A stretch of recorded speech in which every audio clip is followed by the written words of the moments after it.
tanggal 4 Maret hari ke-64. Bacaan Yosua pasal 13-17.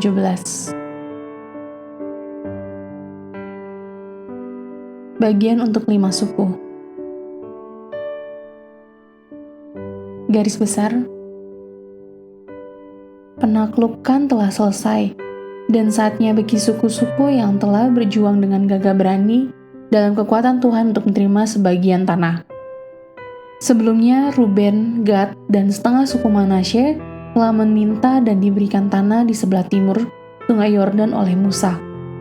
Kaleb yang masih penuh semangat pada usia 85 tahun menerima permintaannya untuk daerah Hebron sesuai dengan janji Allah kepadanya dan menguasai daerah itu yang terkenal dengan raksasa dan kota bertemboknya. Yehuda diberikan wilayah yang luas di selatan, sedangkan Efraim dan bagian barat dari suku Manasye juga menerima jatah mereka.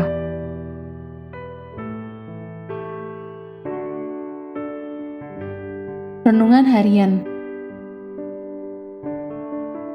Yosua pasal 14 menampilkan Kaleb yang pada awalnya mungkin terlihat sebagai tentara yang sombong dan mandiri. Namun, Kaleb sebenarnya tidak menyombongkan dirinya sendiri. Sebaliknya dia bersaksi di dalam Tuhan, "Aku tetap mengikuti Tuhan Allahku dengan sepenuh hati.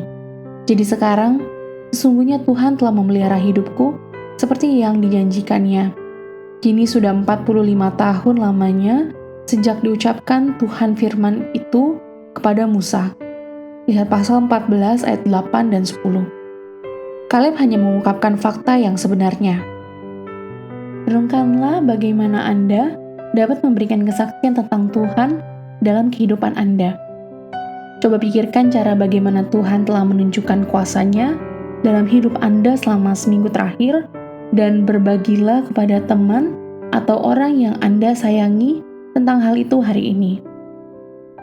Selanjutnya lakukanlah seperti yang dilakukan Kaleb, seorang tentara, dan juga Daud, seorang pemazmur, yaitu, "Aku hendak memuji Tuhan pada segala waktu. Puji-pujian kepadanya tetap di dalam mulutku." Lihat Mazmur pasal 34 ayat 2.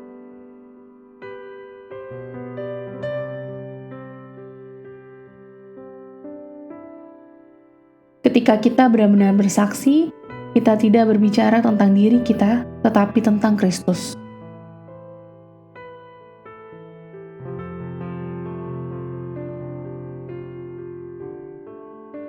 Pendalaman. Tanah kontroversi. Yosua pasal 13 ayat 1-2. Orang-orang Filistin tetap tidak dapat dikalahkan dan menjadi sumber konflik yang konstan bagi Israel. Mereka menduduki lahan penting di sepanjang pantai Mediterania yang merupakan jalur perdagangan penting antara Asia, Afrika, dan Eropa. Walaupun saat ini tidak signifikan secara ekonomi, daerah ini masih menjadi sumber konflik. Kita mengenalnya sebagai jalur Gaza.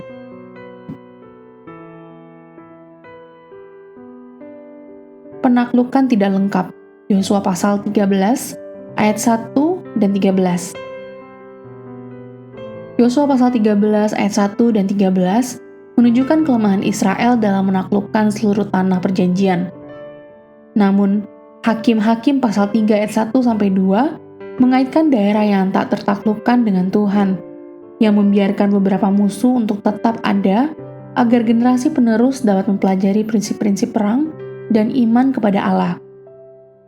Ini adalah salah satu dari banyak contoh dalam Alkitab tentang kedaulatan Allah yang mengubah kegagalan manusia menjadi bagian dari rencananya dan menyempurnakan rencananya melalui generasi penerus.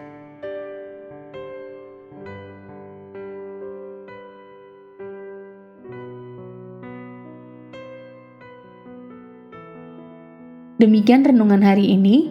Jika Anda ingin mendengarkan bacaan Alkitab hari ini, silakan buka tautan video yang tersedia di layar Anda. Amin. Tuhan Yesus memberkati.